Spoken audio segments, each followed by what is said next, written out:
Hi there, this is Doug the Eclipse Whisperer with another video on everybody's favorite software, Epicor Eclipse. Before we get started, I would just like to say that after I believe 6 years or so of this channel, we have finally reached a new milestone, 103 videos and 160 subscribers. So after 6 or 7 years of relatively hard work producing these things, I am just slightly behind another YouTube channel that makes fart noises, which has 7,000, almost 8,000 subscribers and 3.4 million views. Apparently doing slightly better and I guess slightly more interesting than my videos are. Anyway, well, at least I have a target to aspire towards, eh? So, without further ado, this is of course the second recording because there's nothing I love more than after listening to myself talk for 38 minutes, come to find out the last 30 seconds of the video got clipped off and I get to start all over again. But second time's a charm, right? This video is going to cover some of the shortcuts and conveniences in the solar interface itself, and more specifically within sales order entry.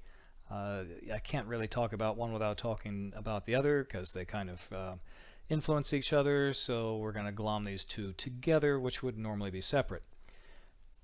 First thing we do is how do you install solar? Hopefully you working in an organization that already has the solar interface installed on your computer, but there are occasions where solar will glitch out if you've done a point upgrade on the server and maybe the new release to solar isn't downloading properly, or some type of communications error. So if you need to reinstall solar, what you do is you go to a web browser and you type in the IP address and port of your primary Linux Eclipse server, the one that's holding most of the business logic and the database. If you do not know what that information is, any solar interface will show you down here in this section. App server will show the IP address and the port to go to. And if you type in that information in your web browser, as such, in our case 10.4.1.146, port 2080. And there we get our landing page here. There are a variety of tools that are available in this portal. There is a session manager, administration console, etc., etc. I believe you have to be the systems administrator to get to some of that, but they are here. Shortcuts to various bits of the training if you're not part of the Eclipse UFO. Don't be such a cheapskate. Just go buy the darn thing. You get an awful lot of valuable information out of them, and it doesn't cost you that much. And of course, here you'll have the shortcuts to the big book of Eclipse, both for the solar interface and for everything else. And everything that you ever want to know about Eclipse, about the business logic flows of any particular application, the authorization keys and permissions and levels, and how they interact, examples, etc., etc. It's all in this manual. I think I'm probably the only one of maybe 3 people, aside from the people who wrote it, that have actually read, I think, most of it by this point. But it is valuable all the same. Anyway, the thing that we're particularly interested in here is this big button that says Solar Eclipse Install Now. Since Solar is a Java application, I don't believe you need to have the administrator access to the Windows machine that you're on in order to install Solar. And you'll click this and it'll download, and then you'll open the download and run it, and it will go ahead and reinstall if you need to do so. Keep in mind that Solar will not run on Macs unless you're running a virtual Windows system within the Mac, which I wouldn't suggest, but I have done it. It does work. This is primarily a Windows application. So, and that is all you pretty much need to know about Eclipse. Once you run the setup program, it's going to ask you for the server address.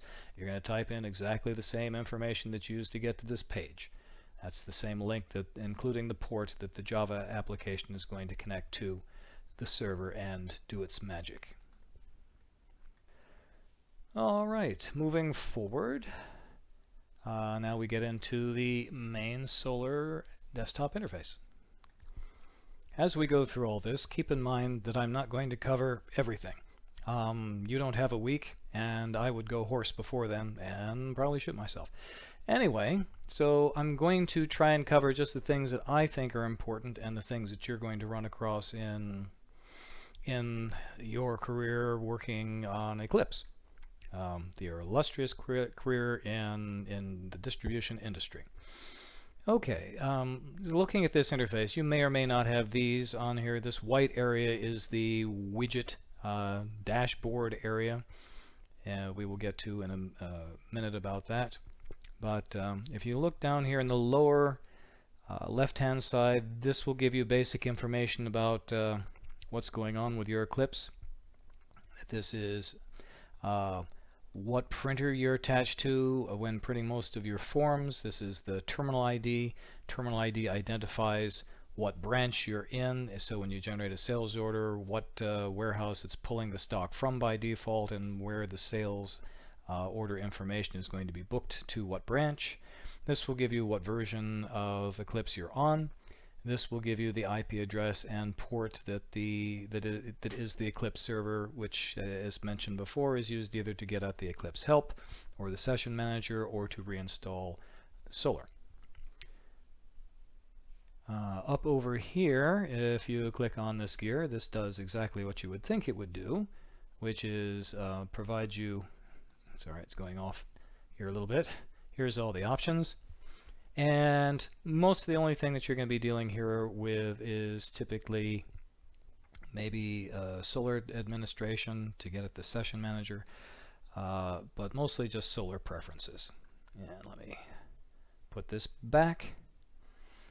Okay, in Solar preferences, you would go in here to change the terminal ID that's used at login. If for some strange reason your administrator reconfigures your whole network and arrangement of printers, or PC gets moved from one branch to another, you may have to, or to another location within the branch, you may have to change this terminal ID to change the default login area and printer location that comes up when you log into Solar. You can manually change that information during the course of that session, but of course if you have to do that over and over again, you're going to hate life.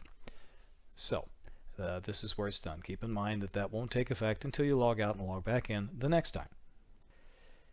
If you are getting up there in age, like me, the wonderful age of 57, your eyes may not work as good as they used to, and you might find these fonts a little hard to read, especially depending on what screen you have. I have a 29-inch screen, but odds are probably most warehouses out there, they're going to be running a 22-inch screen on a 12-year-old computer. At least I wouldn't be too surprised. So if you go here, you can change your fonts and make things bolder, brighter, clearer font, that type of thing, that will make your desktop easier to read. And you've got a wide variety of options here. The Solar themes. Solar, when it first came out, had a series of themes. You could either make the user interface look more like a Windows interface or more like a Mac application interface, or some kind of cross in between. The last time I checked these themes, they didn't change anything. Your system may vary, but mine, they're disabled. No matter what theme I choose, I get this one, which, yeah, is good enough, whatever. So I don't know if it's still supported. All right, moving forward, if we look at the advanced section here, these come in handy. Occasionally, for some strange reason, the Solar interface will lose its mind and it'll shrink itself back up to where you can't see the desktop or anything, and refuses to expand again. If you get that error, even, I believe, reinstalling Solar won't even fix it, but the way to do it is to go here into Advanced and clear the window sizes and clear the window location, and that will reset it back to this default view, and so you can continue onwards. I believe this only takes effect when you log out and log back in, but don't quote me on that. And the final bit here would be the bulletin board. Bulletin board area is here, right where it says no messages to display, and you would turn this on. And if you're a user with the proper set of permissions, usually only the system administrator, you can go into bulletin board maintenance and set messages to display at certain times of the day, reminding people when they log in or throughout the course of their day of something important. Perhaps something like work harder, you people, damn it, or I don't know what, or don't forget to clock out, or did you take lunch, or work harder, damn it. Anyway, and the bulletin board maintenance will look like this. This allows you to select the various messages, decide way in advance when you want them run, what times you want them to come up, and when you want them to disappear. Pretty handy tool. I've never seen anyone use it, but might come in handy. It would be nice anyway if someone could find a use for it. Sure, a lot of programming went into making this thing work.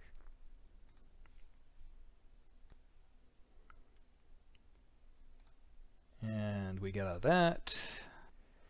There are a variety of ways of getting at the big book of everything Eclipse, the master manual, but the most convenient one probably here is just clicking this question mark, or I think hitting F11. Anyway, this gets you into the main sections, and this is like most manuals, it's not the most exciting thing to read, but it will give you everything you need to know if you have the patience of actually reading it and trying it. They've even put in workflows for the applications so you understand how it's going about doing the things that it does, how it makes those decisions. So that is a nice thing to remember if you can't remember the IP address to put in the browser, or you don't have a shortcut that you've created. Here we'll tell you the user that's logged in. As we said, with a counter setup terminal, typically those are set up to automatically log out the person after the sales is completed. That is done because counter terminals tend to be 4 or 5 different people using the same terminal throughout the course of the day, and you want to make sure that the sales and the commissions and the credits are all booked to the right people, so you got to log it out regularly. But if you do have another station, another area, you don't have that auto login set up on the counter, then occasionally you'll want to change the user, log in as a different user, or lock your session so no one else uses your login on that machine while you go walk out and smoke a cigarette or whichever. And that is where you would do that at. The other thing that you would probably do here is to look at your logged in sessions, and of course it's not going to give me anything because I only have the one session, but occasionally if you run around a lot like I do, you might be logged in a couple of different places, a couple of different machines in the area, and you can't remember what you had going on there, and of course you don't want to use up too many licenses with sessions that are kind of dead, so the session manager will pop up and you can use that tool to log out the sessions that are orphaned and you don't need anymore. Occasionally, if for some strange reason you need to do a transaction in another branch, and this is just kind of a rare once only, or if a printer goes down, you need to change your printer temporarily to route around the printer that's offline, you can use the change printer or change location, or both, in order to accomplish that. This change will only last during the duration of this login session. As soon as you log out and log back in again, it'll revert back to whatever the defaults were according to the terminal ID and your user account. Up here we have some interesting tools. This one probably not so much. This is a direct link to the Epicor Eclipse Learning Center, where over the years Eclipse has recorded about 180 recordings of various functions that you can do in the system, from accounting and payable and sales order entry and all that good stuff. Unfortunately, most of these were written back in like 2005, and there still is some pretty good information in there, but it's very, very generic. It usually just gives you enough information to wish you knew more. Not a whole lot of concrete examples that apply, and the interface is a little cruddy, and those particular videos are long. They also, Epicor charges, I believe, $5,000–6,000 a year for a company to have access to that old material, and I never met a distributor yet that wasn't a cheapskate and wouldn't spend the money. So odds are this will not get you anywhere because you won't have a login, because you won't have access to it. The other three things are luckily more useful. Over here we have the messaging system. And keep in mind that Eclipse was written back in 1988 or so, and back then there wasn't a lot of, I think maybe America Online Instant Messenger existed, but nothing else. There was no WhatsApp or Instagram or TikTok or any of that good stuff. And the clever people that wrote Eclipse built a messaging system in here so that you could send messages back and forth to people, and it's very simple, where you can just select a user, you can say create a new message, and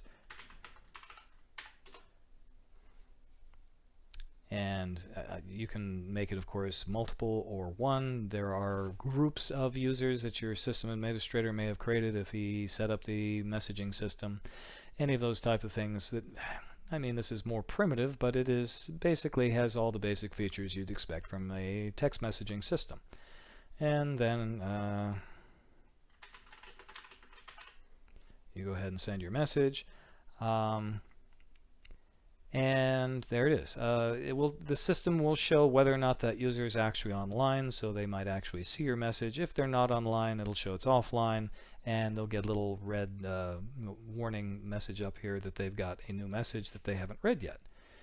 This can be particularly useful if you need to remind people or chat with them while they're in Eclipse, or when they're about to get back into Eclipse, because they may not check their phone, they may not one of your other systems may not work so good. So it's nice to have that little feature in there, although I've never actually seen people use it much.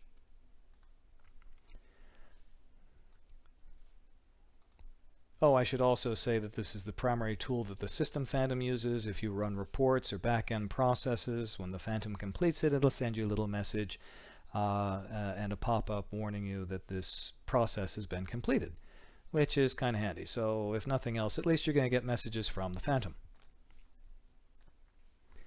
Related to messages is your job queue, or as Eclipse used to refer to it as the tracker system. And this is a way of causing assigning tasks to people and causing a chain of command where you can take, say, a sales order or a bid that may have an issue with it. You can create a tracker, attach it to that bid, send that tracker to the next person before they can review it, and they can send it to the next person in the line, etc., etc. So you can follow a line of progression to get the issues sorted out or reviewed, and then send it back to the originator or close. So it's a somewhat primitive and a little hard to kind of get straight in your head initially task tracker system for purchase orders, sales orders, and such, but it's built in there, and it is actually quite usable, even though, once again, I've never actually seen anyone try and use it. The last and probably most useful is your hold file, or also referred to hold file in eTerm, report queue in Solar, or they mix and match. Yeah, you're looking at 3 decades worth of programming from various different programmers. There's little inconsistency back and forth. Anyway, when you run reports, you quite often have the option of either send it to the printer or send it to hold. And even if you do send it to a printer, a copy is also sent to hold. This is a temporary, record, a dumping ground to put things in case you need to reference it again later, or reprint it, or download it, or that type of thing. And quite often, in order to save paper, you send most things to the hold file rather than sending it directly to the printer. Part of the reason is because a lot of the reports, almost all of them that were done in Eclipse, were designed for 130 column green bar line printer paper in the days of mini computers and mainframes.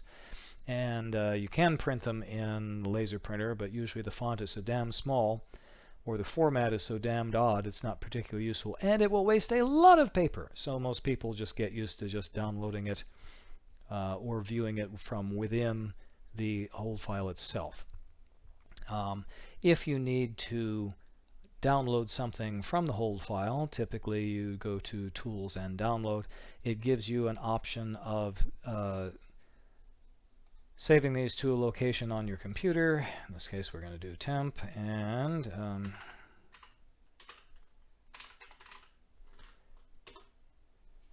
you have a couple of different format types, but really the only useful ones are just text file and spreadsheet.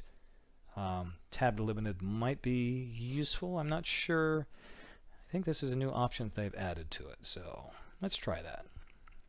TSV. Alright.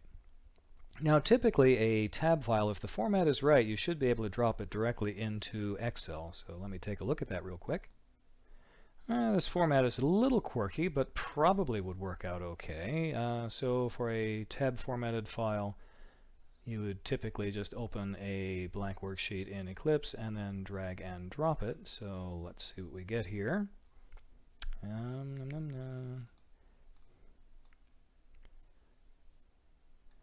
And it would take a little cleaning up, but basically you got what you want there, you know. Remove the heading information, some of it, and make some adjustments, and you get what you want. So TSV, not a bad way to go. Of course, it's going to scramble the UPCs. If you put a hyphen in front of it, it will unscramble it as such. That tells it that's text. Always a good thing to remember. You can do the data import as a CSV, but so as I was saying, TSV files are usually a little easier to import directly into Excel than CSVs, but you also have a CSV download option. You can use the filtering and the import function, the data importing function Excel, to maybe clean up a few fields like the UPC, as you saw me clean up here manually. But generally I find it to be a pain in the ass. Going forward,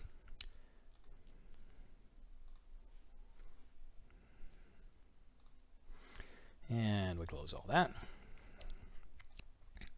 The real strength of the queue is, of course, it's keeping a running log of all the reports that you've run in case you need to reference and go back to. Of course, you should try and every few months or so clean out the old ones so it doesn't get too large, because it will do that if you don't pay attention to it. But being able to view reports from within the hold file is really a huge time consumer, depending on what type of job you're doing here.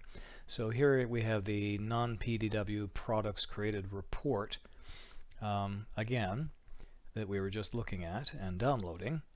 And you see anything in blue here is a hyperlink. It will immediately trigger the application and bring up that order so we can do what we need to do. So say if you're the purchasing agent, which ideally you would be if you were looking at a report like this, and you wanted to check and make sure that this new product created got the right pricing when it went to be purchased, you go ahead and open up the purchase order here and check your pricing or your quantities if need be right in the order. Or if you needed to do some type of product maintenance, you can go ahead and trigger the record ID of the product that's being created. And we got a variety of things that we can do here. In this case, I wanted to do product maintenance and make sure that the Yahoo created the product, put in all the relevant information. I don't have to rewrite the description. Is it a stock or non-stock product? Has the pricing been added right? We got location maintenance, all that wonderful stuff that might be relevant if I need to maintain this product regularly going forward. So even though many of these reports don't exactly look all that wonderful in the viewer, this is a very powerful way of being able to work with them from within Eclipse and not having to download stuff and fiddle back and forth with it.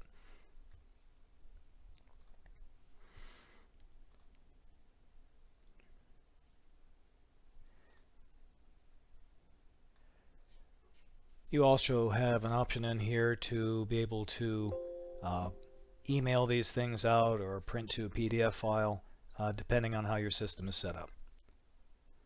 So that completes the thing that we have to say about the whole file. So I'll go ahead and cancel that. And good. All right. Over here on this side, the left side, we have the main menu. As you can see, this is the full system menu. Depending on what job role you have and how your system's been customized, your menu may look very, very different and may be very, very abbreviated. So this is one of those things that they do when they set up an Eclipse system, is they will shorten up the menu plus change the authorization keys. So not only can you, if you got into something, you couldn't do a particular thing, but they make it so there's even no direct way of getting at it. Anyway, if your menu is missing things that you need, you should talk to your system administrator and have a different menu assigned to you. This menu can get rather convoluted. You don't always remember where exactly things are at. I get lost all the time, so there are a couple of things I can do here, is so I'm not having to go to the same place all the time. Or try and wander around, is I will do a search. So this wonderful search tool here is not too bad at finding things as a quick shortcut into the system. Once you regularly find something, you can also create a favorite for it. So say maintenance vendor, I can right click on that and add it to the favorites, and now it's in my favorites menu, where it's easier to get at. So there's that. A more useful tool for more active programs that you might want to be running is these widgets. And this whole desktop here is your widget area, and they can be created as needed. You add a widget, and there's a whole bunch of options that you can select. Almost everything in the system you can create a widget in and change its colors and all that good stuff to suit your particular thing. You can also group the widgets by adding a category and grouping them. So I'm a small company where, God forbid, the guy that's doing AP is also doing AR, which is also doing purchasing. You might create a different tag for each job function and the widgets that apply to that. Also within widgets, sometimes you'll have a common widget that can have configuration functions to it, so you can tweak it. So like a quick sales order entry allows you to jump right into sales order without having to go through the menu and blah blah blah and select sales order entry. But it also has parameters you can set. So you could have one that's just for creating a quick sale for a cash counter customer, without recording any product or any customer information, things like that. If you look at the edits, you can see that there are a whole bunch of conditions here that you can do to tweak the behavior of the widget. So very, very handy there.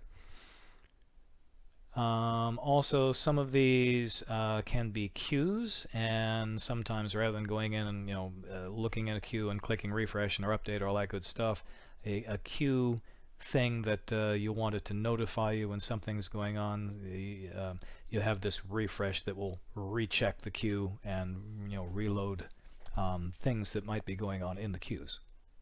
So we'll have a whole different video on all the different widgets that can be created, the ones that are the most useful, but we're not going to do that in this video. It probably should go without mentioning that since this is a windowing system, you can have multiple windows open at the same time, which can speed up your ability to do your work. The multiple open windows will show down here, so you can pop back and forth between them if you get lost in the interface. Do keep in mind though that if you have multiple sales order entries open, it's real easy to get confused. Open the same order twice. One will be in view mode, one will be in edit mode, and you'll get confused and go, what the hell, how come I can't edit this order? So use the multiple windows thing sparingly so that you don't get lost and confuse things. Be sure to close all of the windows before you exit Epic or Solar for the day, or else it'll give you a nag that you have windows open. Now, before we jump into sales order entry, I would just like to mention something about contacts. There is a contact manager system built into Eclipse as well. The wonderful world of distribution is a relationship-based business. We all have the arrangement of the favorite sales guy that only a certain customer will work with, etc., etc. And trying to keep track of your customers' information is very, very helpful. Yes, of course, there's other tools. I'm sure you have your cell phone where you might have your favorite customers stored in the contacts there. You might have it in your Outlook and all that good stuff. All that's well and good until you're out sick for the day. Someone has to fill in for you. Your high-touch customer comes in and goes, and then you don't know anything about him. So the contact manager that's built into Eclipse, once it's put in there, anyone that's in Eclipse can look at the contacts and get the phone numbers and such, and this is a good way of sharing some of the information that is necessary to maintain the customer relationships. It is also helpful if you create a contact that you tie the contact, if it's a customer, to their actual customer account or particular job, so that it cross-links when you're in the entity record for the job. This information will be available in there as well. And that's how you would go ahead and add that to the actual company that this contact goes to. So very simple, very handy, right in front of you. Very few people use it, which I think is a shame, because it can make the little things make the world that much easier. All right. Now on to the sales order conveniences and shortcuts. We've mentioned that you can create, widgets to get into sales order entry and pre-populate some parameters, but of course I'm just going to do it the old-fashioned way for the moment. Sales order entry. Okay, and we have our initial order entry here. If it's an existing order, you can put in that order or generation in there, or just the customer information. Once again, new customer is your friend. Don't get into the habit of just everyone that comes in the counter that you don't feel like spending 12 seconds on. You put cash sale customer and be done. Capturing information on potential long-term customers is very useful. So, it only takes a few seconds to create a new customer record. Do it. There's no excuse. Okay, now say I was in a bid, I went off to lunch, someone logged out of my machine, I came back in, I went, who the hell was I doing that bid for again? I don't remember. And that's where F10, the quick list comes in. Quick list will keep track of the last 50 or so orders or transactions that you've been into, so you can select on it and go right into it. So F10, very, very handy for the quick list. All right, in this case I'm going to create a new one. Oops. We're going to create a new one for the sales order. Keep in mind, if I already had an existing bid, we'd see bid as this options here, and I could click on bids and see what already existing bids I could click into. So this selection list is dynamic, and it has a lot of search options available in it as well, for both open, pending, bids, or closed items. So make use of that. All right. I'm going to go ahead and switch this into bid mode. Keep in mind, every Eclipse system is going to be configured a little differently. Your default view may not look like this one. This is just how this system is configured. Every company has their own idea of what the landing page body of the sales order should be for some strange reason. Keep in mind that most of the time you're not confined to only this view. If there's other information or other views that are more convenient, you have these available over here. If you just click on this hourglass, since I'm a system administrator, I have all the views that are in the system available. In 17 years of working with Eclipse, I think I've only used about 6 of them. But just about everything you could think of for changing the views for what you think is the most relevant information for the sales order is usually available to you, although you'll probably have a shorter list. Probably as a salesman, your most important would be that one. I just want to know how much money I'm making when I sell this product. Because, well, strangely enough, salesmen are very self-interested in their livelihood. Keep in mind that views option, always available there, clicking on the hourglass. Also, to navigate around in the sales order, This menu here is editable too, the toolbar, and you can add more tools if you find things that you routinely get into that aren't currently in the toolbar. So that's a simple and easy thing to make your workflow that much easier. Now Eclipse is built into it. Yes, this is a point and click, what used to be called a WIMP interface, and certainly that's the most intuitive way to navigate around it, but there are other ways of navigating around Eclipse where you're not having to use the mouse so much, which may come in handy at your convenience. Almost every option that you would see in any of the programs, functions that make up Eclipse, you'll see that there are different ways of running these things. Like there's a series of function keys, like F12 is to exit and save the order, which comes in handy. There are other functions that might be a key combination, like these, Control E, Control B, in which there's dozens and dozens of them in this program. There is if you have the administrator log into the Epicor portal, there is a shortcut list, a PDF that can be printed out that gives you the basics on this that I'm going through here. Comes in very, very handy. I think I've got it up here. Ah, yes, the quick reference card. This is what it looks like from Eclipse. Kind of handy to print out and have on your desk, because even after 17 years, I forget this stuff all the time. So, handy little tool, by all means. Now, say you have customers or creatures of habit. You tend to have a customer that reorders something maybe multiple times over the course of a month or two or whichever. Or say, for instance, that some high-touch customer that is another salesman's guy comes in, and that salesman is out to lunch or hungover or dead or I don't know what, and now you've got this guy coming in and you don't want to piss him off, and he comes up with something like, I ordered something last month, I don't remember what it was, I think it was made of metal, and my guy gave me this really hot price, I need to order a couple more of them. And you as the sales guy is going, oh my god, you must be kidding me, you don't know what it was, and you're not really sure what the price is, and now I'm going to piss you off if I ask you any more questions. Well, Eclipse thought of that, and so if you hit Control O, you have a reorder pad. And the reorder pad will keep, I think, up to 100 or so of the last items that this guy ordered, and when he ordered it, and what was the price we gave him, so you can match that to what he is used to and keep him happy. This can come in very, very, very handy.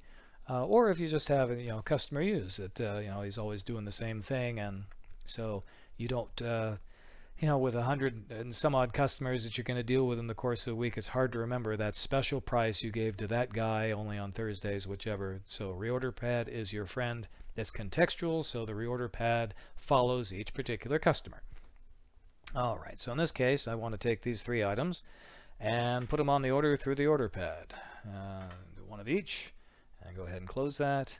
And yes, and yeah, of course I'm doing things that are in other branches right now, despite the fact that it's a bid, but it's still warning me that these are going to be back-ordered items because they're going to have to be transferred if they're at all available in any quantity. So reorder pad, pretty cool, huh?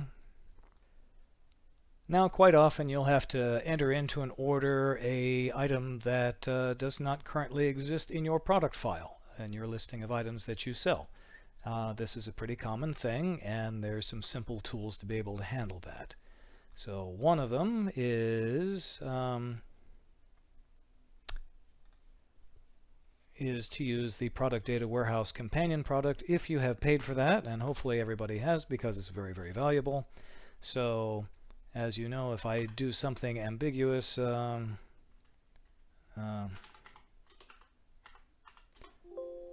our list will show up as such. The primary index is your primary selling catalog. Sometimes your system administrator will put very old items in the old catalog index. The PDW, the product data warehouse, is the companion product that allows you to take a catalog service like Trimble Trade Service or IDEA and be able to load the product information and just change the pricing and enter it into your system into the primary index. For instance, if what we were looking for wasn't in the primary, say a Z6000, whatever the hell that might be. Alright, well, the product data warehouse has found a couple of matches in it that's been furnished by IDEA, and I can select this and it will pull the product description, the weights and measures, the UPC code, all that, and create a new non-stock item with that relevant information, and then all I have to do is tweak the pricing, and that makes maintaining the product catalog, the primary index, that much easier because almost all of the relevant information is in there, and the poor guy that has to maintain all those product records will thank you. It also saves you a lot of trouble of having to hand type in and all that stuff and remember it. So, very handy tool, very handy third-party product. If you don't have it, I highly suggest getting it. And I know blah blah blah blah, I might as well be speaking to the wind because, well, a lot of distributors are cheapskates. Okay, and the third and final thing is to create a non-stock manually, which would be done right-clicking and selecting this menu and doing non-stock. Alright, this brings up this very simple template. And first it wants you to do a search to check for sure, one last time, that it does not exist. And once it's sure that it doesn't exist, then it creates this little template, and then you put in the relevant information, and the product is created for you. And of course that triggers that PDW report that we were playing with earlier, that whoever maintains the product records will have to go in and fill in all the missing information. This is the worst way to do it. Ideally, the PDW is the best way to do it, but if you don't have PDW, or if it's not in the PDW, you may be resorting to this, especially if you're selling lighting products. Alright, so that's non-stocks. Some more tools. This right-click menu here is got a bunch of stuff on it, and we're not going to get into all of it. A lot of these are conveniences. Keep in mind that the Eclipse system, everything from all over the system gets pulled into sales order entry, and sales order entry is designed in order to speed up the sale as much as possible, that you can get to almost anything in the system through sales order entry. So a lot of these menu items, a lot of these drop downs will allow you to go in and check pricing, modify a record, take a look at the credit history of the customer, and more things than I can shake a stick at. Most of this drop-down menu, though, mainly deals with just formatting this body. As we've mentioned here, there's also, this is where you go to insert and delete lines, remove line items. You can trigger the reorder pad from here. And you can also, I mentioned delete an item, but another one of its neat little features is being able to save a table. So occasionally there might be a time where this information is really cool and all that in Eclipse, but you also need this information in, say, a spreadsheet. And the best way to do that is to control and down arrow and highlight, and then right click and then do a save table. And this will save it as a tab separated value text file on your local computer, which you can then open up in Excel and clean up and then do as you will with it. So we're going to make this test 5. Alright, and it's saved. And then to get back at this, we will go ahead and go into Excel, select new, go to where we stored that file, which could be anywhere in your system. Let's go ahead and see what that looks like natively. Natively it looks like that. And let's see here. If you highlight the right things, you'll also get the upper bit here. Apparently I didn't do that in this one, so it truncated things a bit. So let's see if I can catch the whole thing here.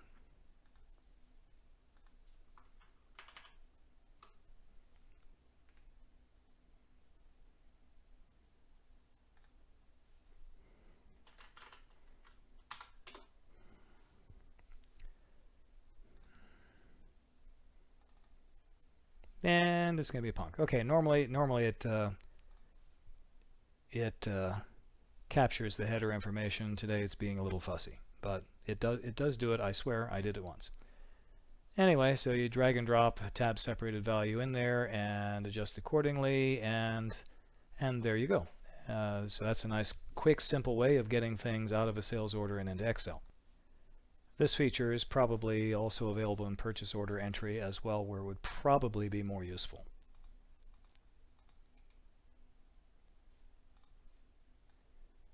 Keep in mind also that you have to kind of highlight these things before you do the save table, or else all you'll get is where the line that you were on when you did it.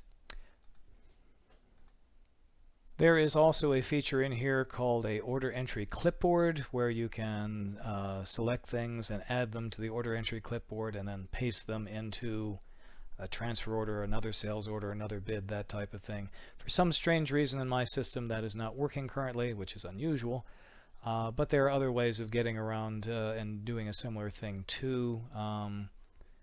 Say a copy order to, and now you can copy that to another bid or to a purchase order or transfer. So even if the order entry clipboard is not working, or it's acting a little fussy, or you can't figure it out, well, there are other ways around it. As I said, the sales order entry is designed so you can almost get to any place else in the system that you need to from within it. Also, as you're moving around the different tabs of the order and doing things, sometimes you need information from the other tab, and it's hard to keep them both in your head at the same time, especially if you're a little cross-eyed. This order summary pane sometimes is a convenient, giving you some of the information that's on one of the other tabs that you can use to make your decisions over here.